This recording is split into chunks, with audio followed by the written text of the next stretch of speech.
믿음을 가진 사람들은 늘 기도의 제목들이 있습니다. 이를테면은 자녀의 건강이나 축복, 또 자녀의 형통을 위한 기도, 혹은 우리의 삶의 다양한 문제들이 그 기도의 제목입니다. 또 다른 부분들이 있다면 우리 삶들 속에 예수 그리스도를 따라가고자 하는데 잘 해결되지 않는 나 자신의 연약함, 죄성들과의 싸움이나 아니면 매일매일 긴박하게 우리 속에 닥쳐오는 문제들에 대한 기도, 그러한 기도들이 아마 그런 종류의 기도일 것입니다. 물론 중요한 기도인데요, 오늘 우리가 함께 본 말씀은 에베소 교인들을 향해서 바울이 간구한 중보의 기도의 내용인데, 이 기도의 내용은 조금 다른 방향으로서의 의미를 가집니다. 우리가 보통 하는 기도와 조금 다른 방향의 의미를 가지고 있지만 이 기도는 우리가 결코 놓아서는 안 됩니다. 다른 기도는 하지 못하더라도 이 기도는 우리가 평생 해야 될 일이고 평생 사모해야 될 기도의 내용입니다. 왜 그럴까요? 왜냐하면 우리가 이 땅 가운데 그리스도인으로 살아가기 때문입니다.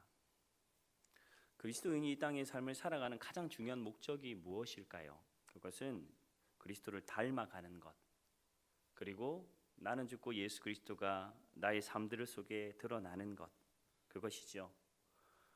그래서 우리가 예수 그리스도를 믿고 주를 사랑하면 주님의 그 삶의 모습, 그 한 자락만이라도 내 일생의 그 한순간에 그분의 그 작은 한 자락만이라도 담아내었으면 하는 갈망이 우리 속에 있는 것, 이것이 그리스도인의 삶의 참된 목적이기 때문입니다. 그런데 우리가 이 땅의 삶을 살아가면서 종종 놓치는 것이 있어요. 왜 우리가 이것을 놓치느냐? 우리의 삶들 속에 분주함이 있습니다. 바빠요. 그러다 보면 이 소망이 언젠가부터 가볍게 여겨지고, 혹은 어떨 때는 이 갈망과 하나님을 향한 나의 이 소망이 짐스러워질 때도 있습니다. 굳이 그렇게 해야 되나? 그러다 보면 세상 속에 우리가 살아가는데 세상 속에서 허덕이는 삶을 살아갑니다. 세상의 것들에 세상의 것들을 바라보면서 헐레벌떡 뛰어다니고 그 바쁨으로 인해서 내 마음과 시선이 다 빼앗기다가 결국에는 세상에 내팽개쳐지는 그런 모습을 종종 우리의 삶은 보게 되지요. 우리는 다시 그래서 주 예수 그리스도를 닮아가는 삶, 내 삶들 속에 예수의 그 작은 한 자락이 온전히 내 삶의 한 자락에도 드러나기를 갈망하는 삶이 회복되어야 될 줄 믿습니다. 그 삶의 의미 앞에 우리가 서야 됩니다. 그리고 주님 다시 바라보고 그리고 씨름해야 되죠. 그 일들을 위한 기도가 오늘 우리가 함께 읽었던 이 기도의 내용입니다. 본문의 간구를 통해서 저는 이 간구가 우리 속에서 계속 하나님을 향해 드려질 때에 여러분의 삶들 속에 혹은 여러분의 삶을 통해서 하나님이 나타나시는 그 드러나심, 그리고 직장과 가정, 또 우리의 삶들 속에 하나님을 알아가는 지식과 또 여러 가지 기도의 제목들의 영역 속에서 또 미래에 준비하고 계시던 여러 가지 일들 속에서도 하나님께서 놀랍게 변화를 일으키시는 귀한 기도와 간구가 되길 소망합니다. 자, 그렇게 하려면 어떻게 기도해야 할까요? 자, 본문의 말씀 17절의 말씀을 함께 읽어보도록 하겠습니다. 함께 읽습니다. 시작. 우리 주 예수 그리스도의 하나님 영광의 아버지께서 지혜와 계시의 영을 너희에게 주사 하나님을 알게 하시고. 자, 첫 번째 간구는요, 하나님을 알게 하옵소서라는 간구입니다. 우리가 노력한다고 하나님을 알 수는 없습니다. 우리가 가진 지식과 지혜로 하나님을 아는 건 불가능해요. 어떻게 하나님을 알 수 있을까? 그 유일한 길은 하나님께서 우리에게 하나님 그분의 어떠하심에 대해 스스로 알려주시는 길 뿐입니다. 그것을 자기 계시라고 합니다. 그 일들을 하나님께서는 성령으로 우리에게 드러내 주셨어요. 성령은 계시의 영으로, 그래서 우리의 인생을 하나님을 아는 자리로 인도하시고 깨닫게 하시는 거죠.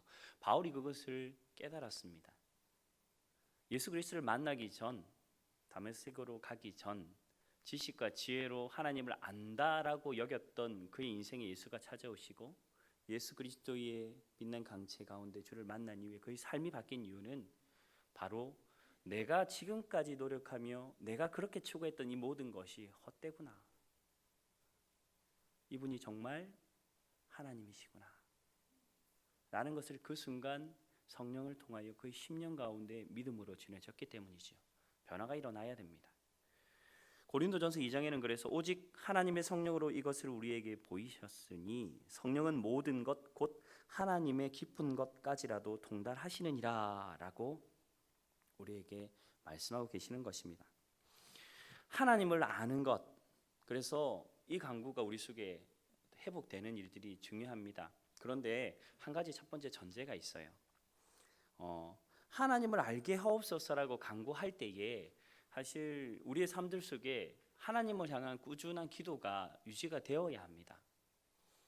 우리가 기도의 끈을 놓지 않아야 할 이유는 우리가 기도하지 않으면 절대로 우리의 삶들 속에서 일하시는 하나님의 준비하심과 일하심과 역사하심을 깨달을 수가 없습니다.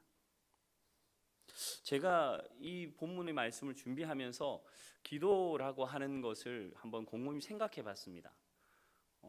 하나님은 전지전능하시다라는 것은 우리가 이미 알고 있습니다. 그러면 하나님이 우리가 간구하기 전에 우리의 기도의 내용과 우리의 형편을 모르실까요? 전지전능하시면 아신다고 하신 말씀인데 그럼 왜 우리에게 기도하라고 하셨을까요? 저는 얼마 전 저희가 섬기는 이제 새가족부에서 삶의 어려움 때문에 기도의 중보를 이제 부탁하신 분 때문에 하루에 4번씩 기도를 하게 됐습니다. 시간을 정해놓고 새벽 기도와 저녁 기도, 오전 오후 시간에 시간을 들여서 기도하게 하셨어요. 저한테는 목회자로서 참 귀한 시간이었습니다. 근데 중보를 하면 할수록 제가 한 가지를 느꼈습니다. 하나님이 그 사람의 삶의 문제들을 해결해 주시는 것은 일단은 두 번째고, 나로 하여금 하나님께서 내게 부탁하신 이 기도의 제목을 가지며 순종하며 기도하게 하실 때에 내 속에 하나님을 알아가게 하는 놀라운 일들이 있다는 것을 저는 경험했습니다. 깊이 있게 하나님이 보여주시더라고요. 그리고 뭘 발견했냐면 첫 번째는 제 모습을 발견했어요. 저의 연약함과 내 속에 믿음 없음을 보이시고, 그리고 하나님께서 행하실 일들에 대한 그 소망, 이루실 일들에 대한 소망이 내 속에 생기는 것이 느껴집니다. 그리고 깊이 기도하면 기도할수록 내 마음속에 하나님을 향한 민감함이 생깁니다. 작은 일들과 작은 문제들 앞에서 하나님의 어떠하심에 대해서 느껴지게 하는 놀라운 일들이 제 속에 보이는 것을 경험했습니다. 바로 전주예요. 한 주 전입니다. 우리가 기도의 끈을 놓지 말아야 하는 이유, 그것은 우리가 그 기도의 끈을 놓지 않아야만 하나님께서 우리에게 보여주시고 일하실 놀라운 일들을 느낄 수 있는 것입니다. 하나님을 알고자 다른 어떠한 노력도 의미 없습니다. 왜냐하면 이것은 성령께서 우리 가운데 기도 가운데 허락하시는 것입니다. 또 한 가지 깨닫는 것이 있습니다. 하나님께서 우리에게 기도하게 하신 이유를 통해서 내가 할 수 있는 건 뭔가? 그것은 마치 이런 것 같았어요. 하나님의 아침 새벽 미명에 이제 일출이 되면 빛이 이제 들어오지 않습니까? 창문으로. 근데 그 창문이 깨끗하지 않을 때, 진흙과 또 여러 가지 잡스러운 것들이 붙어 있을 때 그 빛이 충분히 나의 얼굴로 비춰지지 않는 그때에 그 창문을 닦아 깨끗하게 하면 그 빛이 제 얼굴에 비춰지는 그것과 같이, 마치 기도는 하나님께서 이미 이루실 모든 일들이 이루어지는 모든 주권이 하나님께 있음에도 그것을 깨끗하게 바라볼 수 있도록 나의 눈과 나의 모든 것을 깨끗하고 정결하게 준비하는 것이다 라는 그러한 깨달음을 주셨습니다.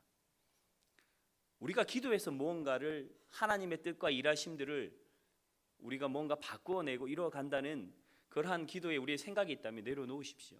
기도는 하나님의 어떠함을 우리가 움직이는 것이 아니라 전지전능하신 하나님은 우리의 필요한 모든 것을 이미 아시기에 그 모든 것을 준비하신 그것을 우리의 기도를 통하여 우리가 느끼며 경험하며 하나님을 알아가게 하시는 한 가지 도구로 우리에게 주신 것이다, 선물로 주신 것이다 라는 것을 기억하셨으면 좋겠습니다. 그렇게 되면 우리가 이 땅 가운데 하나님께서 비추시는 빛을 세상에 비추어 나가는 삶을 살아가는 것이죠. 그렇게 되면 우리가 주님을 닮은 삶을 살아가는 겁니다. 내가 기도와 간구로 하나님 앞에 그렇게 깨끗하게 된 자의 삶, 날마다 주님의 이끄신 가운데 서 있는 자의 삶에는 그래서 하나님의 영광의 비추심이 세상 가운데서도 나를 통해 거울과 같이 비춤으로 세상에 있는 이들이 나를 통해 예수를 바라보는 인생이 되는 것입니다. 그것이 우리의 간구여야 하는 것이죠. 그래서 본문의 말씀은 우리 가운데에 지혜와 계시의 영을 주신다라고 말씀하십니다. 지혜라고 하는 말, 그것은 그래서 우리의 삶들 속에, 우리의 생각 속에, 우리의 지성 속에 하나님이 부어주시는 우리의 지혜의 확장, 정신의 고향이라고 사전에는 들어가 있더라고요. 계시든 계시에 대한 내용들은 아마 잘 아실 겁니다. 하나님께서 사람의 생각과 능력으로 분별할 수 없는 것을 드러내 주시고 알게 하시는 일들이지요. 우리가 추구해야 할 기도, 우리 일생 속에서 예수 그리스도를 찾아가는 과정 속에 하나님이 사용하시는 방법은 지혜와 계시로 하나님을 알게 하심을 반드시 붙드시는 여러분 되기를 축원합니다. 실제로 성경엔 예수님과 3년 동안 생활했던 제자들의 모습이 있습니다. 그렇게 동행했지만 제자들이 예수님을 몰랐습니다. 그래서 예수님이 십자가에 달려 돌아가신 이후에 그들은 주님의 가르침과 상관없이, 그들이 평소에 이야기했던 다짐과 상관없이 각자의 삶으로 다 돌아갔습니다. 원래의 삶으로 돌아갔습니다. 우리의 신앙도 똑같아요. 우리의 신앙이 시간이 흘러가면서 예수 그리스도를 통해 하나님을 알아가는 이 지식이 우리 속에 쌓이지 않으면 우리 또한 그렇게 돌아가게 됩니다. 목사인 저도 또 어떠한 직분을 가지고 어떠한 연륜을 가지고 어떠한 경험을 하고 어떤 은사가 있다 하더라도 상관없습니다. 결국은 세상으로 돌아가게 됩니다. 우리 속에 하나님을 향한, 하나님을 알고자 하는 갈망이 우리 속에 다시 일어나길 주님의 이름으로 축원합니다. 고도원 씨라고 하시는 그 분이 쓰신 부모님 살아 계실 때 꼭 해드려야 할 45가지라고 하는 책을 봤습니다. 그 한 자락을 읽어드리겠습니다. 제목이 이렇습니다. 어머니, 나중에가 아니라 지금이라는 제목입니다. 내 어머니는 7순의 나이로 갑자기 세상을 떠나셨다. 고혈압이 아진 신경통 같은 것 때문에 늘 고생하시긴 했지만 그래도 비교적 건강하신 편이었기에 어머니의 갑작스러운 죽음은 내게 큰 충격이었다. 아내의 말에 따르면 그날도 어머니는 점심을 맛있다 많이 드시고 슈퍼에 가시다가 쓰러져 어느 중년 남자에게 엎혀 오셨는데 영영 운명을 달리 하시고 말았다라고 전했다. 남들은 자식들 고생시키지 않고 깨끗하게 돌아가신 것도 큰 복이다라고 위로해 주었지만 나는 아직도 서럽다. 사람들은 어머니가 자식들 고생시키지 않고 편히 가셨다 할지 모르지만 그러나 불효 아들의 처지에선 벌충의 틈도 주지 않고 가신 데에서 온 충격과 한이 두고두고 남는다.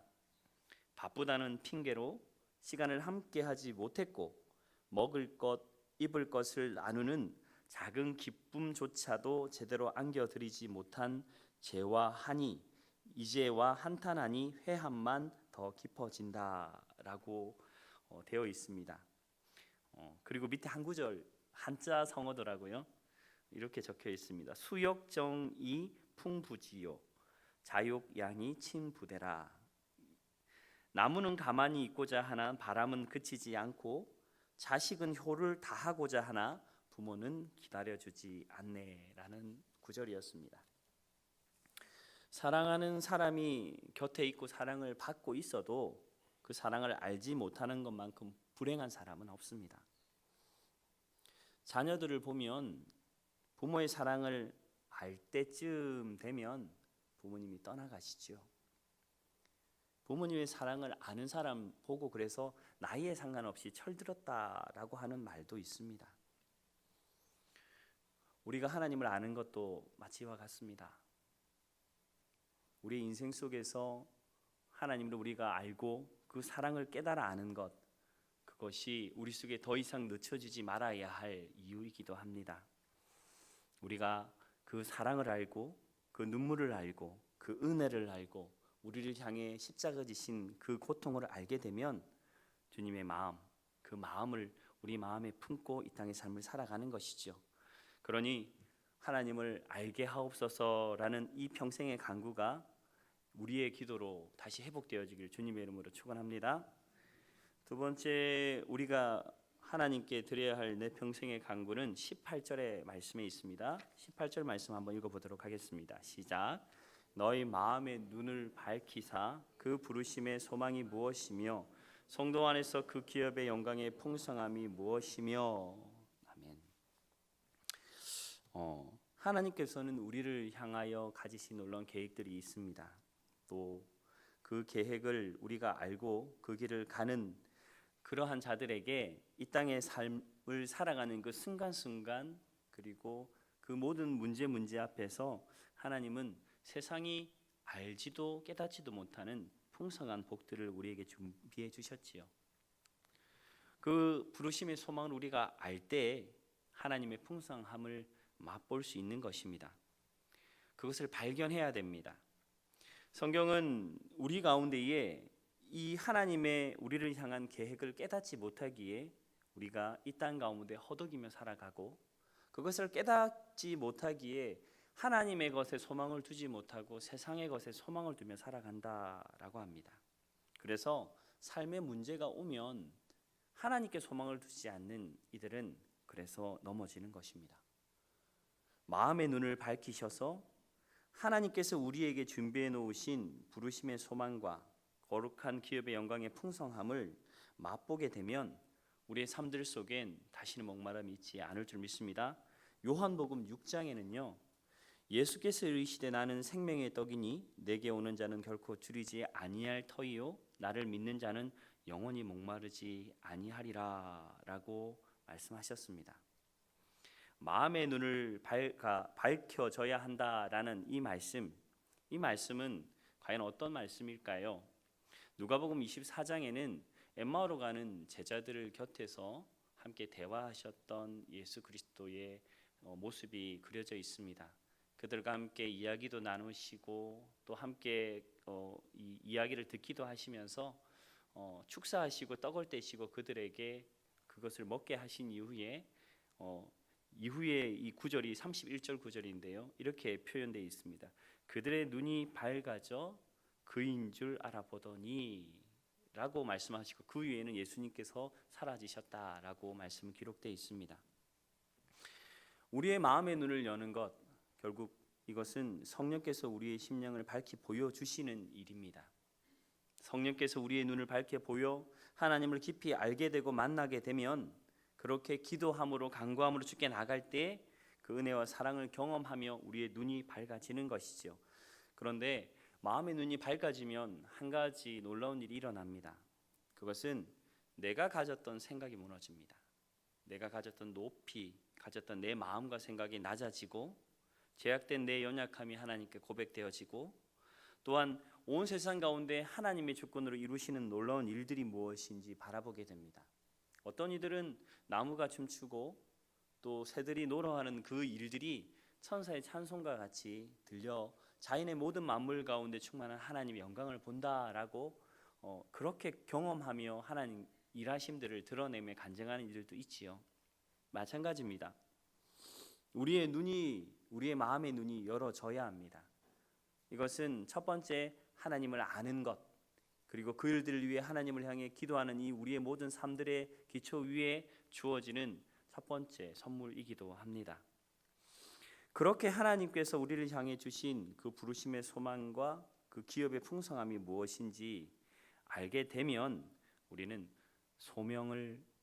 하나님 우리에게 불러주셨던 사명을 발견하게 됩니다.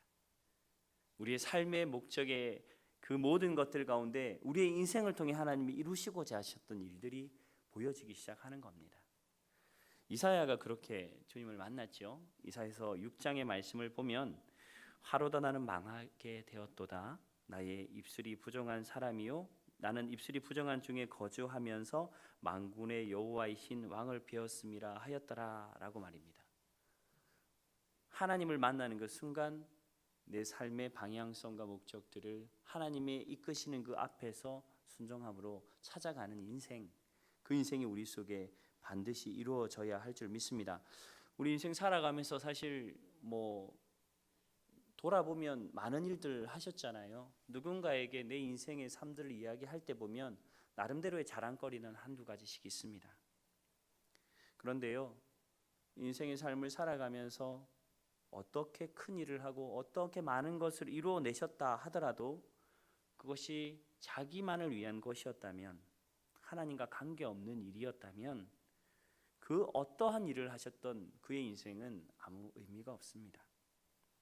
비록 보잘것없는 일을 하더라도 하나님의 부르심과 사명을 알고 그 부르심 앞에서 매일매일 충성되이 섬기는 이들이 하나님 앞에 참된 축복과 풍성한 은혜들을 누리는 이 땅에 참된 보화와 같은 인생을 산 자들인 줄 믿습니다.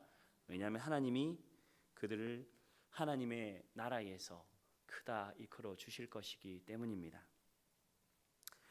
사랑하는 성도 여러분, 우리의 삶들 속에 그래서 하나님이 우리에게 주셨던 기도를 통하여 주님 앞에 우리의 마음의 눈이 열리고 그 부르심의 목적을 깨달아 아는 우리의 기도가 회복되어지길 주님의 이름으로 축원합니다. 세 번째로 우리에게 주신 평생 간구해야 될 제목은 19절의 말씀입니다. 함께 읽어보도록 하겠습니다. 시작. 그의 힘의 위력으로 역사하심을 따라 우리에게 베푸신 능력의 지극히 크심이 어떠한 것을 너에게 알시기를 강하노라. 아멘. 세 번째 간구는요, 내 삶의 자리에서 주님의 능력이 드러나길 간구하는 것입니다. 우리가 함께 읽었던 19절의 말씀을 현대어 성경으로 바꿔 읽어드리겠습니다. 또 믿음을 가진 사람을 도와주시는 하나님의 능력이 얼마나 위대한가를 깨달을 수 있게 해 주시기를 기도합니다 라고 그렇게 성경의 말씀을 쉽게 표현해 놓았습니다. 성정 미문에 앉아있던 구걸하는 안전뱅이를 베드로가 만났습니다. 늘 다녔던 그 길, 늘 기도하러 다녔던 성전의 미문, 늘 보았던 그 사람, 그러나 예수 그리스도를 만나고 참으로 예수 그리스도로 말미암아 성령으로 그의 심령과 영혼이 새롭게 된 베드로의 눈에는 그가 만난 이 안전뱅이를 향한 소망이 생겼습니다. 그리고 그의 손을 통하여 놀라운 하나님의 일이 나타나지요. 사도행전 3장 6절과 7절에는 베드로가 이렇게 선포하며 그의 삶을 변화시키는 것을 나타납니다. 은과 금은 내게 없거니와 내게 있는 것으로 내게 주노니 나사렛 예수 그리스도의 이름으로 일어나 걸으라 하고 오른손을 잡아 일으키니 발과 발목이 곧 힘을 얻고. 주님은 베드로의 그 기도 위에 주님의 능력을 부으셨고 세상에 아무 힘도 없고 죽은 것 같은 소망 없는 그에게 생명과 치료를 허락하셨습니다. 사랑하는 성도 여러분, 오늘 우리의 생에도 주님의 그 능력이 온전히 임하시고 또 그 능력을 간구하고 기도하는 그 기도가 참으로 회복되어지는 인생들 되길 주님의 이름으로 축원합니다. 말씀을 정리하고자 합니다. 우리가 간구해야 될 많은 제목들이 있습니다. 그런데 정작 우리는 주님을 알고자 간구하지 않습니다. 하나님을 알자고, 하나님을 알고 경험하는 소망을 가지며 주님을 향해 간구하지 않고 하나님을 내가 모르는 것 때문에 애통하지 않고 눈물 짓지 않습니다. 주님의 부르심의 목적을 알고자 하나님 나를 부르셨던 사명이 무엇이고 내 인생을 통해 이루시고자 하시는 일이 무엇인지 치열하게 고민하지 않고 기도하지 않고 또한 주님이 우리의 삶들 속에 예배해 놓으신 놀라운 풍성한 은혜들이 무엇인지 경험되어지는 그 일들을 소망하지 않고 간구하지 않습니다. 또한 나의 삶과 내 인생의 모든 순간에 하나님의 능력이 임할 것들을 기도하지 않습니다. 삶의 필요를 구하는 것 정말 중요합니다. 그러나 그리스도인이 이 땅 가운데 바른 방향으로 주 예수 그리스도께 주셨던 권세를 가지며 우리 삶들 속에 다가오는 모든 문제를 뛰어넘어 하나님의 권세로 내 삶의 모든 시간들을 날마다 이기고 승리하기 위해선 우리 속에 이 기도가 회복되어야 되는 것입니다. 더 깊이 하나님을 알기 위해 힘쓰십시오. 하나님의 부르심과 그 사명을 깨닫기 위해, 또한 사명의 자리를 알기 위해 기도하시고, 내 삶의 자리에서 주 예수 그리스도의 그 부활의 능력이 우리 속에 임하기를 간구하는 모두가 되기를 주님의 이름으로 축원합니다. 성도의 승리와 복된 삶의 시작, 그것은 기도의 손에 달려 있습니다. 오늘 이 저녁 하나님 앞에 그러한 간구로 우리의 기도의 지경이 넓어지는 이 저녁 되기를 주님의 이름으로 축원합니다. 예레미야서 33장 말씀, 이를 행하시는 여호와, 그것을 만들며 성취하시는 여호와, 그 이름을 여호와라 하는 이가 이같이 이르시는도다. 너는 내게 부르시라. 내가 내게 응답하겠고 내가 알지 못하는 크고 비밀한 일을 내게 보이리라. 아멘.